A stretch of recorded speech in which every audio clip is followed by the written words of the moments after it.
Amém, graças a Deus. Muito bem, gente, vocês podem se assentar. E vamos pegar o nosso livro de Antropologia Cultural. Vamos lá. Vamos aí retomar o nosso curso. Antropologia. Página 130, dimensão fenomenológica. Página 130, dimensão fenomenológica.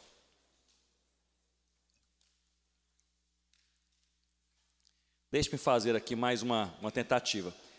Será que nós poderíamos chegar um pouquinho mais para frente? Fica um pouco mais fácil quem está mais atrás. Aí, se pudesse chegar mais para frente, não vou nem pedir para sentar só nas colunas aqui do centro. Pode se espalhar, mas fica assim do meio para frente. Eu acho que fica bem melhor para nós também interagirmos. Se alguém fizer uma colocação, uma pergunta, a gente assim fica mais acessível também. Tá joia?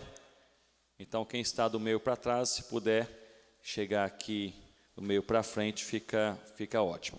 Muito bem, página 130, Antropologia Cultural. Não precisam olhar para o livro agora, deem, por favor, uma olhadinha aqui para frente, que eu queria apenas recapitular com vocês um pouco da metodologia. Então, nós temos aí um método de análise sociocultural para a pregação do Evangelho, que tem o nome de Anthropos. Esse método Anthropos, ele tem 3 abordagens. A primeira abordagem é a que nós estamos vendo aqui desde ontem, que é a abordagem com o mesmo nome, Anthropos. A segunda, Pneumatos, a terceira, Angelos. Mas a primeira abordagem, que é a abordagem Angelos, ela tem esta perspectiva mais etnográfica, que nos dá uma visão, digamos, mais geral do grupo, do povo ou do segmento sociocultural com o qual nós estamos trabalhando ou iremos trabalhar. Então, basicamente, se você conseguir responder 4 perguntas centrais, você vai ter já uma boa compreensão daquele povo com o qual você vai trabalhar. A primeira pergunta é: quem somos? Ou seja, como eles entendem ser a sua origem?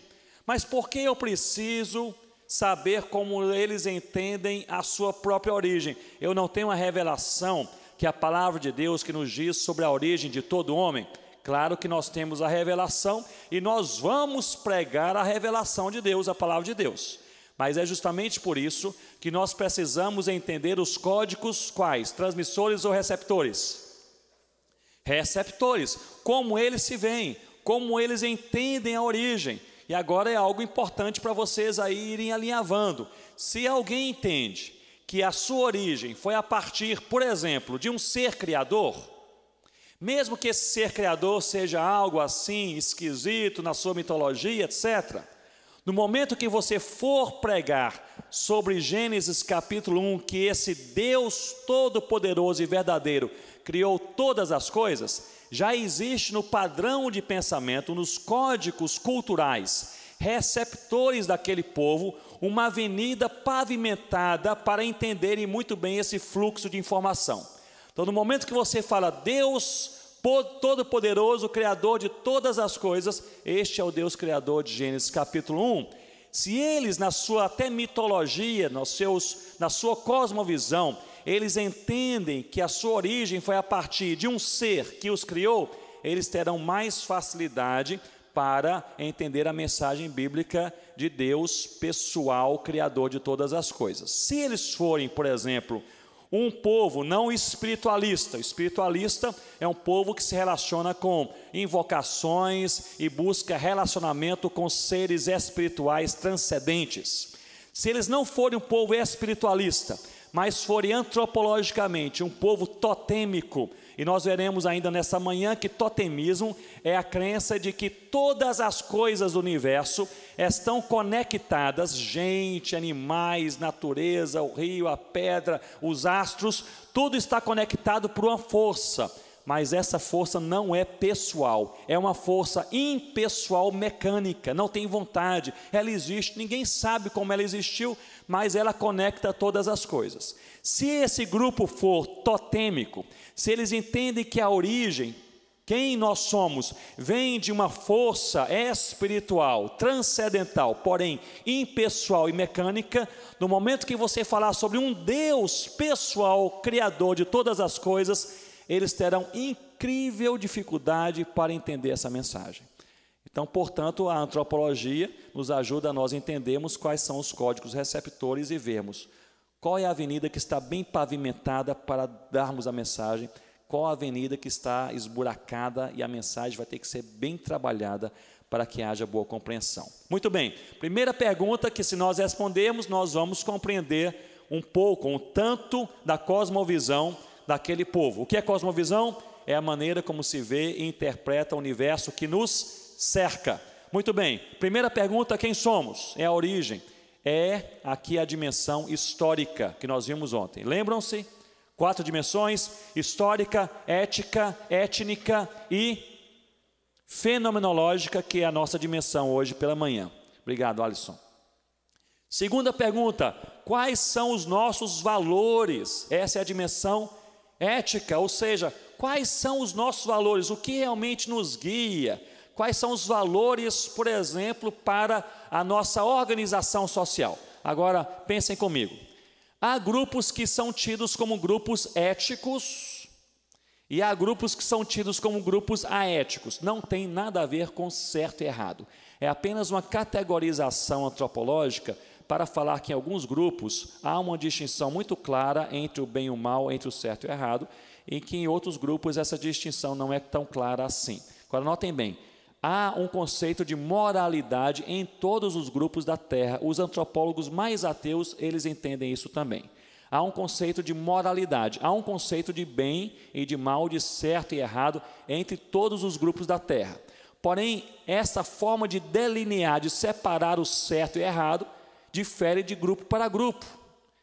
Então, aquilo que, por exemplo, é certo e errado, em alguns grupos é bem estratificado, bem visível. Em outros grupos não é tão visível assim.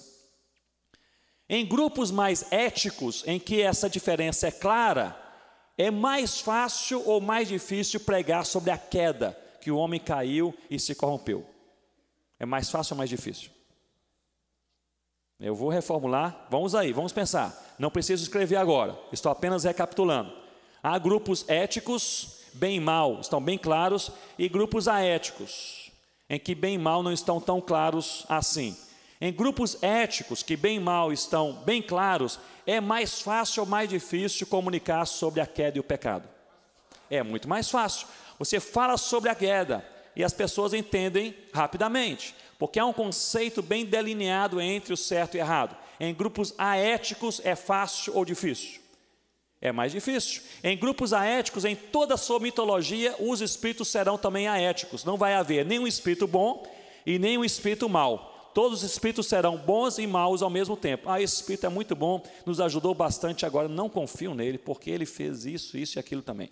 Então, esta é a mitologia. Nós precisamos aí entender que esses códigos culturais, eles são determinantes para a abordagem com o Evangelho. E eu quero repetir o nosso pressuposto teológico. O Evangelho é Jesus, o Evangelho é sempre a mesma coisa. O Evangelho não muda. O que muda é apenas a língua que nós vamos usar para comunicar o Evangelho. Seja uma língua realmente aí da linguística ou seja uma língua cultural. É a maneira como eu exponho o Evangelho. Por exemplo, nós trabalhamos e prestamos consultoria para um grupo numa região asiática, para um grupo em um país até mais fechado, uma equipe missionária que trabalha numa região asiática com um grupo que quanto à origem, eles creem que é uma força totêmica que criou todas as coisas, não há força pessoal no universo. Quanto aos valores, eles são extremamente aéticos. Quanto à religião, eles praticam a magia, manipulam elementos naturais para promover um efeito sobrenatural.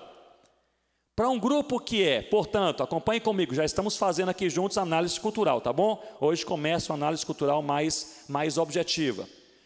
Para um grupo que esse grupo, ele é totêmico, ele é aético, esse grupo, ele é também mágico. Vocês creem que qual mensagem será a mensagem mais difícil para o missionário comunicar?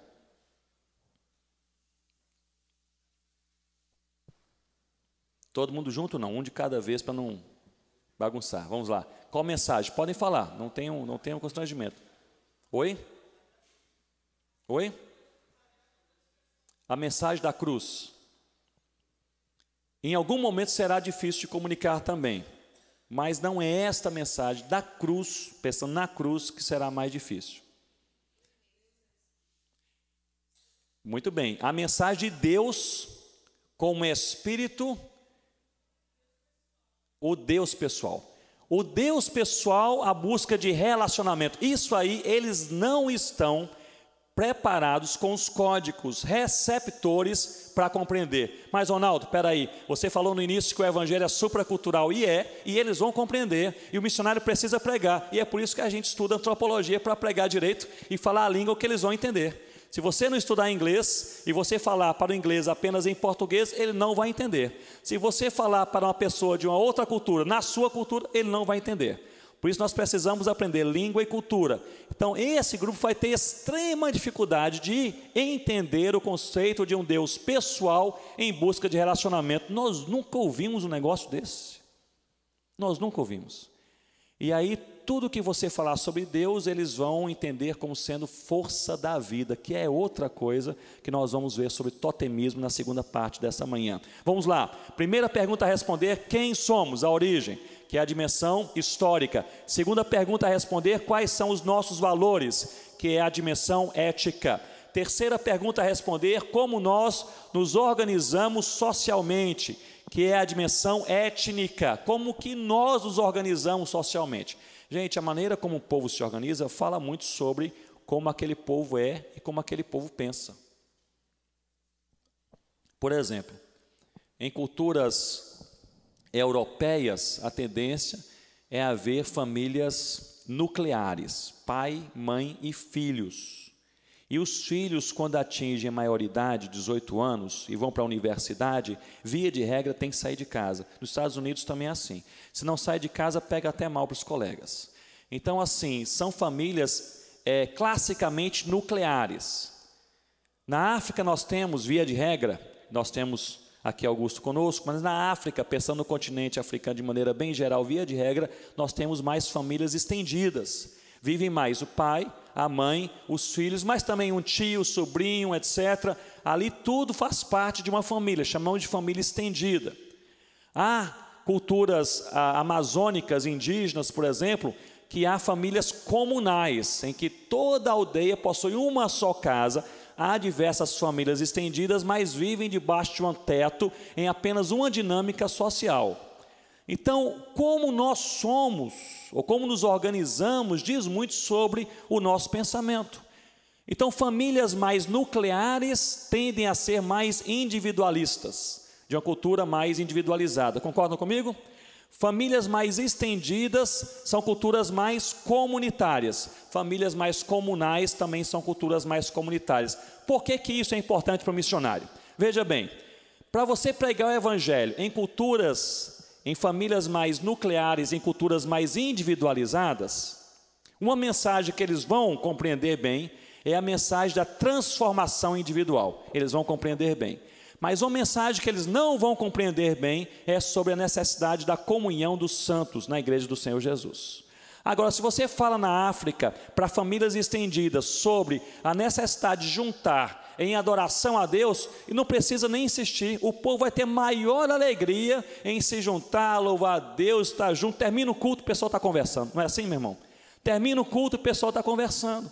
Então nós vemos aí que a cultura humana, ela foi quebrada pelo pecado, e há algumas coisas que a palavra de Deus vai afirmar e outras coisas que vai confrontar. Isso da antropologia nos ajuda a perceber os códigos receptores e a gente vai saber o que vai afirmar e o que vai confrontar, tá bem? Então, origem, quem somos, de onde viemos, aliás, os nossos valores, dimensão ética, histórica ética, como nos organizamos socialmente, dimensão étnica, e agora que forças dominam em nosso meio, que é a nossa dimensão nessa manhã, que é a dimensão fenomenológica. Nome assim meio comprido, que é meio complicado, mas aqui vai ser bem simples, vocês vão aí caminhar de maneira clara. Fenomenológica. A pergunta aqui é a seguinte, e essa é uma pergunta importantíssima, porque trata da natureza da religiosidade do povo. Que forças dominam em nosso meio? São forças pessoais ou são forças impessoais? O que domina é um ser e é um espírito, ou o que domina é a sorte e o acaso? Entendem? Uma força impessoal seria a sorte, seria o acaso, seria o azar. Quem é que dá a sorte ou azar? Ninguém. Sorte ou azar acontece. O que controla o acaso? Ninguém. O acaso é o acaso. Então, há forças pessoais ou forças impessoais. Então, a dimensão fenomenológica vai responder essa pergunta: quais são as forças que dominam em nosso meio? E com essa resposta, nós vamos perceber o que vai ser mais facilitado para que aquele povo entenda do Evangelho, e nós vamos começar daquilo que vai ser mais facilitado, e o que vai ser mais difícil para o povo compreender o Evangelho, e nós vamos depois entrar com o mais difícil e gastar ainda mais tempo. Agora parem de escrever e, por favor, olhem aqui para mim, que essa é uma parte que a gente precisa deixar bem clara, senão a gente não caminha bem daqui para frente. Essa metodologia, ela foi baseada no seguinte: precisamos começar com o que é mais compreensível, e depois nós vamos descolando para as coisas que são mais difíceis de compreender. Essa é a metodologia, essa é a estrutura, digamos, mais teórica dessa metodologia.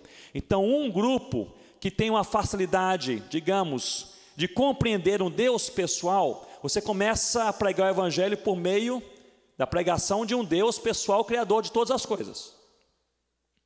Agora, este grupo é um grupo histórico. O grupo histórico é um grupo que dá importância a coisas que aconteceram no passado, mas há grupos que são altamente existenciais. O que é um grupo existencial? Um grupo existencial é que não dá praticamente atenção alguma ao que aconteceu no passado, nem ao que vai acontecer no futuro. Então, se você trabalha com um grupo extremamente existencial e você fala sobre céu e inferno, isso não tem interesse nenhum para eles. Eles nem olham para você. Se você fala sobre o que aconteceu no passado, a criação, etc., isso não tem interesse nenhum para eles. Mas no momento que você fala, Jesus quer tratar da sua vida hoje, aí eles olham para você e dizem, hoje, alguma coisa vai acontecer hoje. É um grupo culturalmente existencial. Então nós começamos a evangelização a partir dos códigos receptores que estão preparados para compreender alguns aspectos do Evangelho. E depois que esses aspectos fundamentais são compreendidos, nós começamos agora a descolar e começamos agora a pregar as áreas mais difíceis, que com aquele embasamento inicial, as pessoas estão mais abertas agora para entender. Então, por onde começar a evangelizar? Às vezes é pela criação, Deus pessoal. Já estão prontos para entender esse negócio. Às vezes não tem nem nome para Deus, o negócio é começar a evangelizar a partir do relacionamento com Jesus Cristo hoje. Às vezes nós vamos começar agora a evangelizar falando sobre a graça de Deus, algo bem teórico para culturas mais teóricas. Talvez nós vamos começar a evangelizar falando sobre os conflitos familiares e que Deus quer tratar também da sua família, algo muito mais prático para culturas mais práticas. Agora, nós precisamos no final do dia pregar todo o Evangelho. Por isso nós temos os pressupostos teológicos, tá bom? Sem eles nós vamos aí nos perdendo na antropologia, não é? Mas nós precisamos pregar todo o Evangelho. No final do dia nós não podemos deixar de pregar da cruz de Cristo. Agora, como começar a ensinar o Evangelho para culturas mais complexas, culturalmente mais definidas, especialmente tradicionais, nós precisamos entender o caminho das pedras.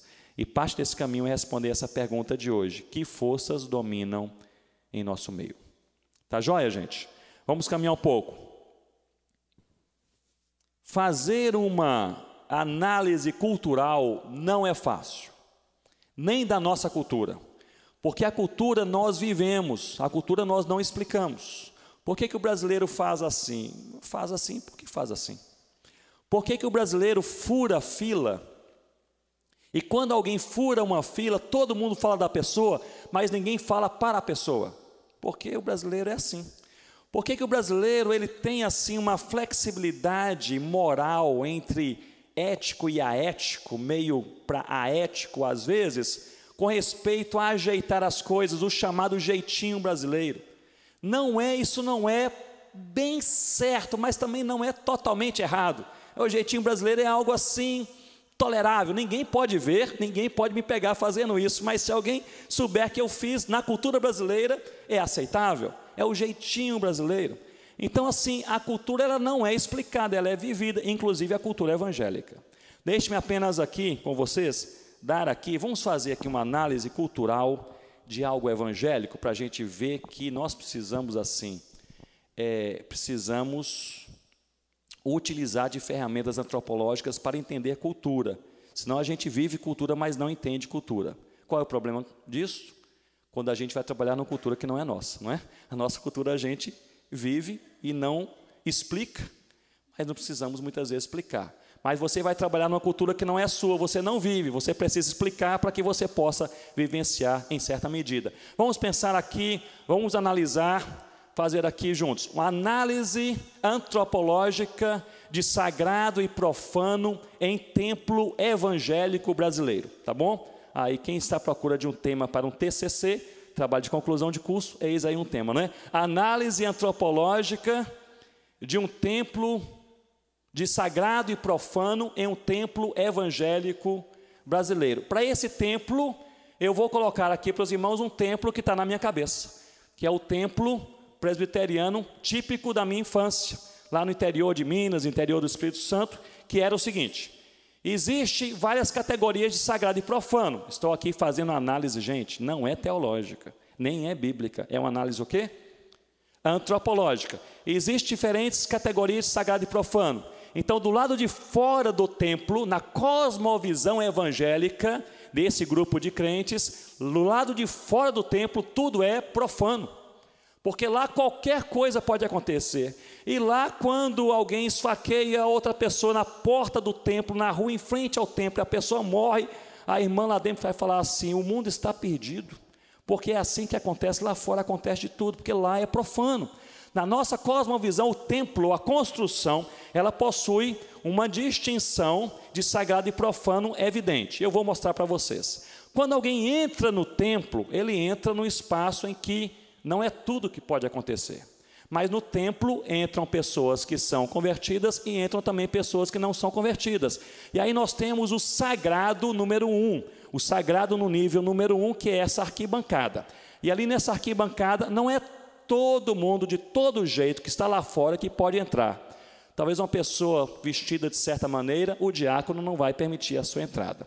Talvez uma pessoa bagunçando e falando muito alto, o presbítero vai reclamar com aquela pessoa, ela não vai entrar. Mas, nesse sagrado, digamos, nível 1, quase todo mundo pode entrar e quase qualquer coisa pode acontecer. O pessoal pode estar à vontade, pode vir de uma roupa que está usando casualmente, assim por diante. Mas, nesse templo evangélico que eu tenho em mente, depois da arquibancada existe assim um degrau.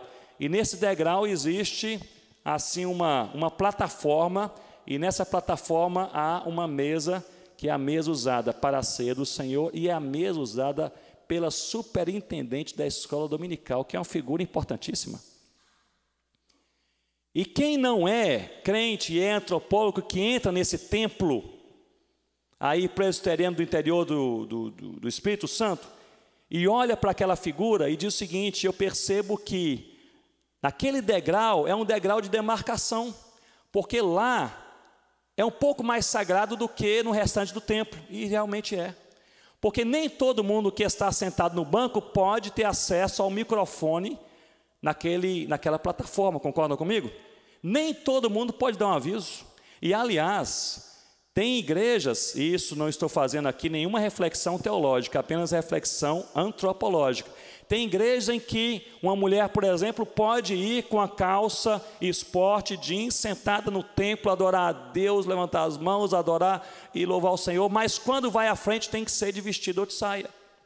Aliás, quando alguém ora da plataforma, ora do geral, do sagrado número 1, que é a arquibancada, digamos assim, a oração é mais casual. Senhor Deus, muito obrigado, o dia foi muito bom, o Senhor nos abençoa, a nossa família.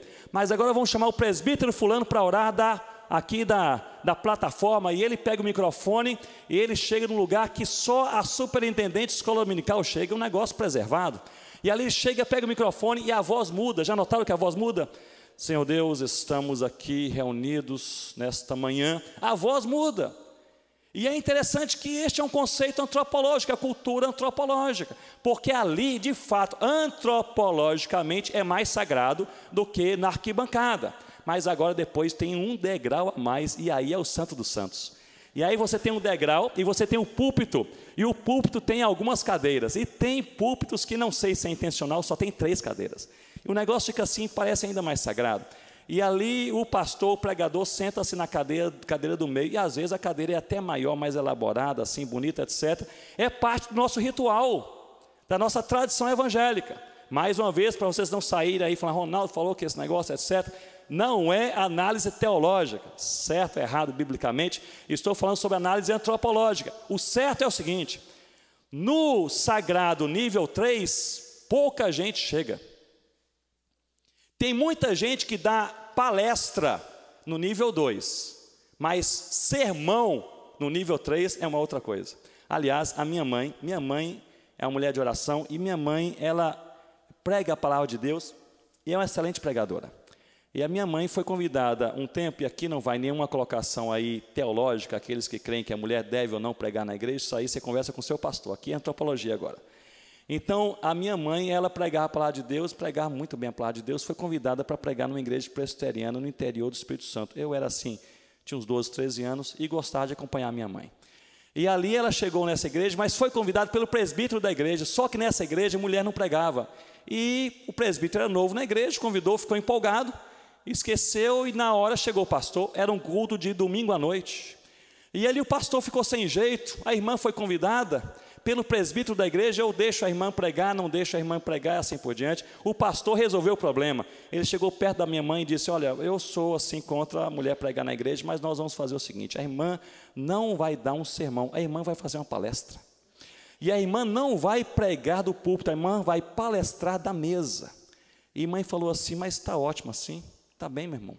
E aí ele foi para a igreja e falou a mesma coisa. Nós temos aqui a nossa irmã, não é usual uma mulher falar aqui, pregar na igreja, mas a irmã não vai pregar, ela vai dar uma palestra. E não vai ser do púlpito, vai ser da mesa. E eu me lembro de perguntar à minha mãe, o que muda? Ela respondeu, nada.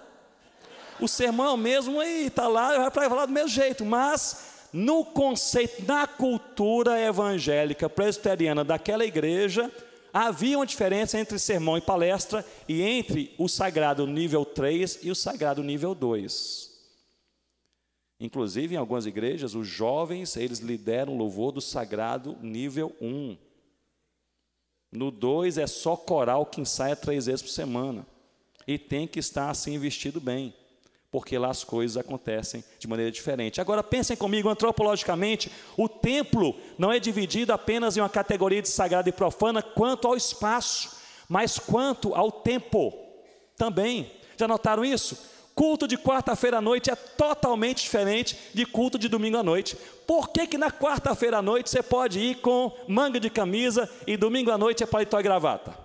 Isso é cultura evangélica. Eu não acho que a Bíblia fala nada sobre quarta-feira e domingo, diferença entre uma coisa ou outra, no sentido da indumentária, da roupa que você precisa usar. Mas o certo é que o pastor, na quarta-feira à noite, ele às vezes, se for um pastor mais jovem, coloca até uma roupa mais à vontade, coloca um jeans, um sapatênis, não é? Tênis não, um sapatênis, coloca uma roupa ali que ninguém sabe se é social, etc. O óculos dele é meio esportivo, porque ele está ali entre uma coisa e outra. Mas quarta-feira à noite, a conversa dele é o seguinte, ele chega ali, não vai para o nível 3, fica no nível 2 muitas vezes, e ali ele abre Romanos capítulo 1 e fala mais ou menos assim, gente, nós vamos aqui conversar hoje à noite, nessa carta aqui de Paulo para essa igreja em Roma.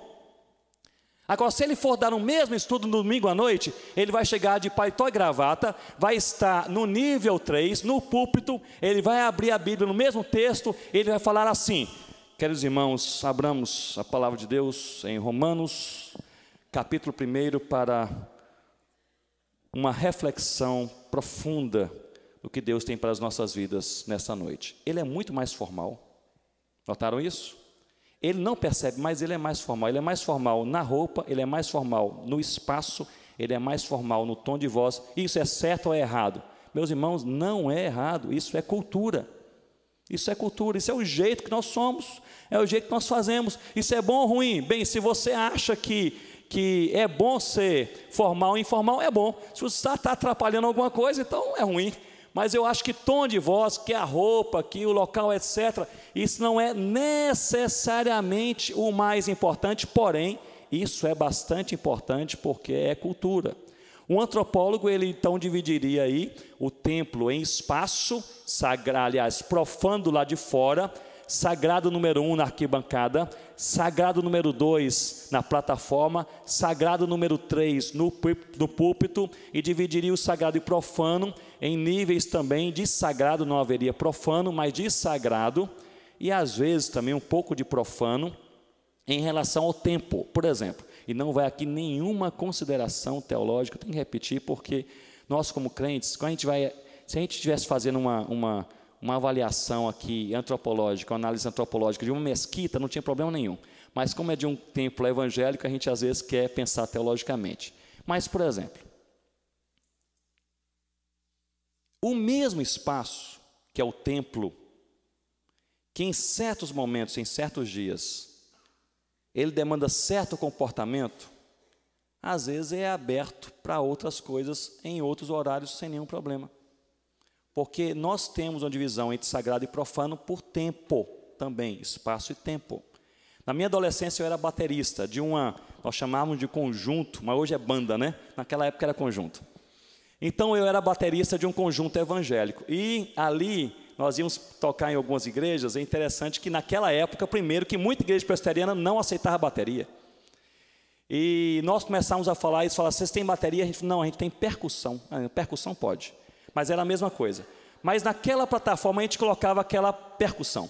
E ali, aquela bateria tinha algumas partes. Eu me lembro até hoje, era uma igreja assim, mais conservadora, e não tinha bateria. Mas eles aceitaram a gente tocar lá no sábado à noite, no culto de jovens. Porque culto de jovem é diferente de culto que não é de jovem. Culto de jovem, muita coisa pode acontecer.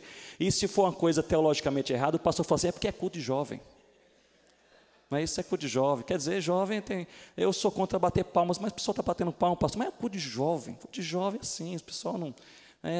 o nível de tolerância é muito maior. Muito bem, se for culto ali, um culto de criança, etc., já é também uma outra coisa. Mas vamos lá. A bateria, e nós colocamos ali o conjunto tocando então no nível 2, que era a plataformazinha. Mas a plataformazinha era estreita e não cabia todas as partes da bateria. E aquela última parte eu coloquei, diminuí assim os pezinhos, coloquei no nível 3, que era o lugar que cabia. Gente, a gente estava tocando, me lembro até hoje, eu tinha uns 15, 16 anos, veio um presbítero, ele entrou na igreja, ele viu aquele negócio, e ele correu, ele pegou aquela parte da bateria, empurrou para baixo e disse assim, aqui em cima não. O que ele estava dizendo? É que na cosmovisão, na cultura dele, ali em cima era diferente do meio. E meus irmãos, isto é o quê? Cultura. Percebe como a gente vive cultura que a gente não analisa? Nós não vivemos, não somos parte dessa cultura? A gente não analisa? Agora, não quero aqui propor nenhuma mudança em nada. Se você aí está entendendo que o negócio é esse mesmo, que se você entende que o aviso quanto a visita no presídio, na quarta-feira, esse aviso para a igreja, deve ocupar um espaço menos sagrado, que é a formalidade do culto. Então, tem que encerrar o culto, impetrar a bênção, e depois dar o aviso. Se essa é a sua compreensão teológica, e a igreja está em paz com isso, bênção. O que eu quero dizer apenas é que, numa perspectiva antropológica, nós todos possuímos uma cosmovisão detalhada de como nós fazemos as coisas, e às vezes nós fazemos coisas que nós não pensamos porque nós fazemos. Então nós precisamos agora utilizar essas ferramentas antropológicas para analisar a cultura com a qual nós estamos envolvidos, e ali pensar esses conceitos de sagrado, de profano, de revelação, de manifestação, que forças espirituais dominam em nosso meio. Vamos lá, página 131, aliás, perdoe-me, 133, rapidamente. Vamos passar aqui rapidamente, que eu gostaria que vocês fizessem uma dinâmica. Vamos procurar dar meia hora para essa dinâmica. Mas vamos lá, página 133. É apenas aí uma introdução, porque nós vamos ter também a dimensão pneumatos, que ela é realmente fenomenológica. Mas vocês estão entendendo que a fenomenologia faz parte dessa abordagem inicial, porque ela é histórica ética, étnica e fenomenológica. Então, se nós pegarmos, é como se fosse uma pizza com 4 fatias. Essa pizza com 4 fatias, história, ó, dimensão histórica, ética, étnica, fenomenológica. Histórica, de onde nós viemos. Ética, quais são os nossos valores. Étnica, como nos organizamos. Fenomenológica, que forças espirituais dominam em nosso meio. Se nós respondemos essas 4 perguntas, nós já entendemos o suficiente para começar a evangelizar. Certo?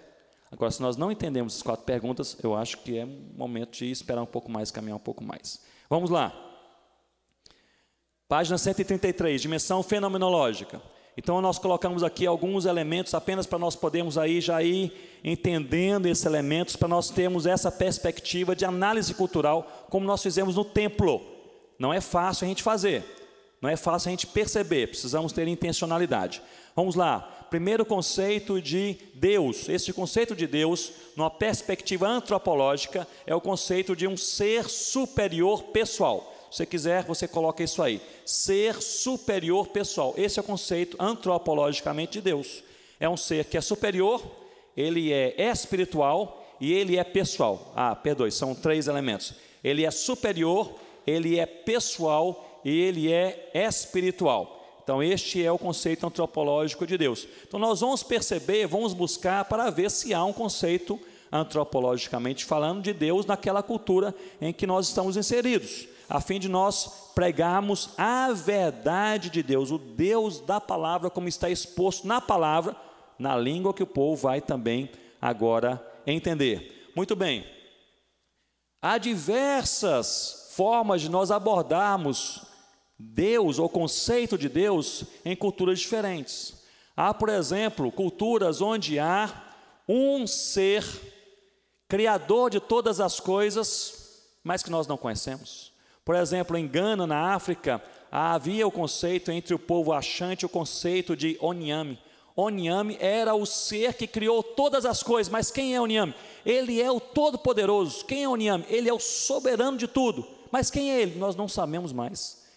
Os nossos passados ancestrais falavam sobre esse Onyame que criou as coisas, mas nós nos esquecemos, não sabemos mais quem ele é. Então, muitas vezes, há um conceito de Deus na história e o termo Deus pode ser utilizado. E alguém se coloca e fala, Ronaldo, mas isso é perigosíssimo, teologicamente, porque o termo Deus tem que ser um termo sagrado só para Deus. Mas e Deus em português, como é? Não é isso? Deus em português se refere só ao Deus bíblico, ao Deus real, verdadeiro? Ou Deus pode ser usado para qualquer coisa? God, em inglês, pode ser usado para qualquer coisa e assim por diante. O que define Deus não é o termo para Deus, mas é a revelação bíblica do caráter de Deus. Agora, nós não podemos escolher um termo que vai atrapalhar, certo? Se você vai escolher, você não pode escolher um termo que vai atrapalhar. Então, se você vai utilizar para Deus um termo de um espírito, por exemplo, que ele tem descrição na mitologia, é complicado, eu diria, não utilize. Não utilize. Houve um tempo na missiologia, na década de 70, que houve assim, a moda era escolher nomes bem locais para Deus, não é? Nomes assim, da própria cultura, dos mitos culturais para Deus. Então os missionários começaram a escolher, etc. Irmãos, isso criou uma confusão, porque muitos desses termos, eles vinham carregados de significado. E você diz, não, eles tinham significado, mas nós vamos agora ressignificar na palavra de Deus. Quem disse que o povo vai ter interesse de fazer um curso de teologia? Quem disse que o povo vai ter interesse de ouvir uma explicação prolongada? Você fala, Deus é, e utiliza um termo de um espírito que é até aético, que ele faz o bem e o mal ao mesmo tempo. Você matou aí a possibilidade do povo compreender verdadeiramente o Deus da palavra. Então você deve ser neutro, utilizar um termo neutro, especialmente se você não tiver segurança de um termo bem específico para Deus. Somente mencionar, entre os concombas, alguém pergunta, que termo você usou para Deus entre os concombas? Nós usamos um termo da cultura concomba mesmo, que é umbor. Mas nós estamos para usar um neologismo, que é uma palavra nova, ou um estrangeirismo, que é uma palavra importada. Nós temos aí várias opções. Você pode usar um termo local, você pode usar um neologismo, você pode usar um adjetivo, o poderoso, o criador, o soberano, ou você pode usar um estrangeirismo que você então utiliza aí, então, por exemplo, Onyame, que é Deus em Gana, entre os achantes, você pode pegar então, ou então mesmo God, Deus aí em inglês, ou então, por exemplo, Deus, em algumas palavras ou etnias que não tem a letra D, então fica Teus, então você vai e utiliza um termo que é um neologismo, um estrangeirismo mais neutro o suficiente. Agora, nós usamos um termo local da cultura concomba para Deus porque nós fizemos uma ampla pesquisa e havia a história deste Umbor. E Umbor, a história que os concombas conhecem de Umbor é o seguinte: Umbor é o Deus que criou todas as coisas. E esse Deus que criou todas as coisas, só os nossos ancestrais mais distantes que sabiam um pouco sobre ele, nós nos esquecemos. Mas ele criou esse céu, criou todas as coisas, mas nós erramos com ele, fizemos algumas coisas erradas, ele se entristeceu e ele, então, nunca mais conversou conosco. E este é Umbor. Então não havia quase nenhuma informação sobre Umbor, a não ser que ele era o Deus Criador, com o qual eles não tinham mais contato. Então nós utilizamos Umbor e falamos, muito bem, este Umbor, esse Deus Criador, nós temos a informação sobre ele, quem de fato ele é. Começamos com Gênesis capítulo 1, e aí o negócio está fácil. Mas, se você depois descobre que tem cheio de mitos sobre esse tal Umbor, que ele se casou com fulano, matou o cunhado, fez isso, aquilo, etc., o que acontece demais no meio indígena, não é? Então aí depois o evangelho vai estar comprometido quanto à sua compreensão pelo povo, né?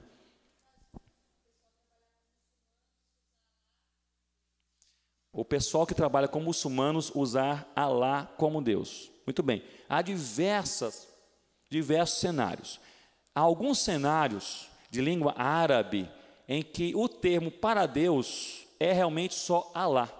Então não é questão nem de escolha, eu vou usar ou não vou usar Alá, é porque o termo para Deus em português é Deus, não é isso? Então pode ser que Deus em português estivesse impregnado de um significado outro, mas o termo para Deus é Deus. Então, o que os missionários evangélicos têm utilizado em ambientes em que o único termo para Deus é Alá, juntamente com Alá, aliás, não começar falando sobre Alá, mas começar a falar sobre Jesus, porque aí Jesus vai explicar muito bem quem Deus é, e vai distinguir do Alcorão, que seria então a revelação de Alá, porque de fato, se você chega e fala assim, eu sigo Alá, então automaticamente tudo já está pronto. Veja bem, a mente humana e a cultura humana não está esvaziada de religião, está, na verdade, repleta de religião. Então, você falar sobre Deus, eles têm um pressuposto. Então, por isso que eu digo, para nós começarmos a pregar o evangelho, nós precisamos estar seguros do que nós vamos usar para a comunicação da palavra de Deus. Primeiro elemento, Deus. Segundo elemento, veneração. Então, nós vamos perceber quais são as forças que dominam, que estão presentes em nosso meio. Existe alguma veneração? Veneração se quiser escrever, relação pessoal com o divino. Relação pessoal com o divino. E se essa veneração ela é leve, ela pode apenas indicar uma religiosidade ou uma busca por uma religiosidade que pode até ajudar quando você falar, existe o Deus verdadeiro que quer se relacionar com você. Pode ajudar. Agora, se essa veneração ela for intensa, por exemplo, a veneração de santos no interior, ou vamos colocar aqui no sertão brasileiro, a veneração de santos no sertão brasileiro, quando ela é intensa, aí ela se torna uma grande barreira para a compreensão do evangelho, porque tudo que é de espiritualidade se define a partir daquele tipo de veneração. Então, para você romper aquela barreira comunicacional, você precisa de tempo. Porque se você falar sobre relação com algo espiritual, quem vai pensar logo em um santo, e é aquilo que eles entendem. Aí você vai ter que colocar elementos que são elementos confrontadores. Lembra-se que nós falamos? A palavra de Deus afirma algumas coisas e confronta outras coisas. Isso aí seria, então, um enfrentamento, um confronto da palavra de Deus. Por exemplo, locais extremamente idólatras. E você fala sobre a relação com Deus, a pessoa pensa no santo. Porque na sua cosmovisão só se relaciona com Deus por meio desse santo. Sem esse santo não tem nada. E aí você tem algumas opções. Nesse caso, você pode afirmar utilizando a figura daquele santo. Por exemplo, se o santo for uma figura bíblica, então tem lá Pedro, e você vai contar a história de Pedro biblicamente falando. Você vai utilizar então um interesse dele, por exemplo, Maria. Você vai contar a história bíblica de Maria. Isso pode ser uma forma de afirmação utilizando elementos bíblicos. E você pode usar o que muitas, aliás, nesse caso, em algum momento vai ser necessário mesmo, é algum tipo de confrontação. Agora, e aí os especialistas no sertão podem falar, mas eu acho que quando a veneração é muito intensa, se a primeira fala for de confrontação, aí você perde o público. Estou certo falar isso? Se a primeira fala for de enfrentamento, quando a veneração é muito intensa, você perde o público. Aí você não tem tempo para eles te ouvirem o que você tem a falar.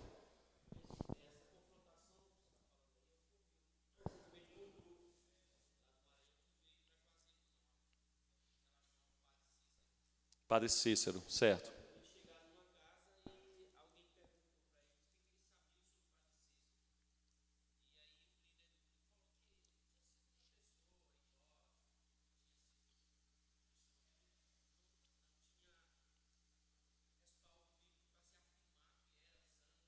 Uhum.